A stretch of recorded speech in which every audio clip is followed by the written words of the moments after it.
ganito ba ang sinasabi ng narcissistic partner mo sa'yo? So magbibigay ako ng examples ng mga sinasabi ng isang narcissist sa kanyang asawa o sa kanyang jowa. Okay, so ang tawag sa mga sinasabi na ito o yung mga statements niya ay gaslighting. No? So, ito yung mga examples. Hindi ito nangyari. Walang ganyan. Na-experience niya yan? Yung lagi niya sinasabi na kahit nangyari na o nangyari yun, sasabihin niya hindi nangyari yan. Baka guni-guni mo lang yun. O baka nananaginip ka. So kung ano-ano mga sinasabi niya sa'yo para i-deny ito. So ang tawag dito sa gaslighting na ito ay denial. Okay? So comment down below kung na-experience niyo yan. Another one. Overacting ka naman. Ang arte mo naman. No, you're overacting. Diba? Na-experience nyo ba yan? Ayan. So ang tawag dyan ay blame shifting. Okay? Yung blame, syempre, sinishift niya kanino? From him or from her going to you. So ikaw ngayon yung may problema. Ano problema mo? Overacting ka daw. Kahit hindi naman. Okay? Another example. Hindi naman masama yun. Simple lang yun. Ako ba naman? Maliit na bagay lang yan. Diba? So, na-experience niya yan. It wasn't that bad. No? Kung Englishero o Englishero yung dating yan. So, ang tawag dyan ay minimization. Minimize niya yung pangyayari. Even though it's so important, no? It's vital, para sa'yo sobrang napakahalaga o napaka-importante nun. But the thing is, minimize niya yung napakalaking problema o issue, minimize niya yan.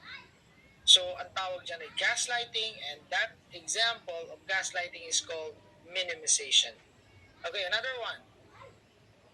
Ikaw ang gumagawa niyan.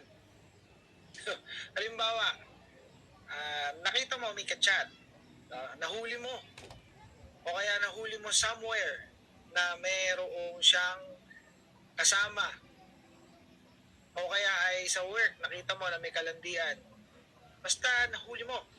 Just for example, no? Sasabihin niya, ikaw ang gumagawa niyan. Tingin ko nang bababae ka. O tingin ko may lalaki ka. Kasi nakita ng dalawang eyeballs ko ng mata ko na meron kang nilalandi sa opisina. Si Girly. O kaya si Lisa. Diba? So, itatanggi niya yon. Sasabihin niya na ikaw ang gumagawa niyan. Ikaw ang bababae. Ikaw ang lalaki. Or let's say for example, talagang cheater siya, nahuli mo siya, pangharap na, let's say yung kapitbahay, may relasyon sila, sasabihin niya, hindi totoo yan, ikaw ang gumagawa niyan. Palibasag gawain mo yan eh. Yan yung mga statement. So, ang tawag dyan, projection. Pinoproject niya yung ginagawa niya sa'yo. Diba? Ang pangit nun. So, ganun nangyayari dyan. Okay, another one. Last but not the least, hindi ko sinabi yan. So, ang nangyayari niyan is, let's say for example, may pinag-usapan kayo ng isang araw, o kaya meron siyang inamin sa'yo, and then, ngayong araw na to, sasabihin niya na hindi niya sinabi yun. Halimbawa, nag-uusap kayo. Di ba sabi mo nung isang araw, ganito, ganyan? Hindi ko sinabi yan. I never said that. So, ang tawag dyan is contradiction. So, yan yung mga types ng, or mga examples, no, ng uri ng gaslighting. So, from top to bottom tayo, denial, blame shifting, minimization, projection, and contradiction. So, kung na-experience nyo yung mga bagay na yan, that is called gaslighting, and yan yung tactic na ginagawa o ginagamit ng isang narcissist para paikutin kayo.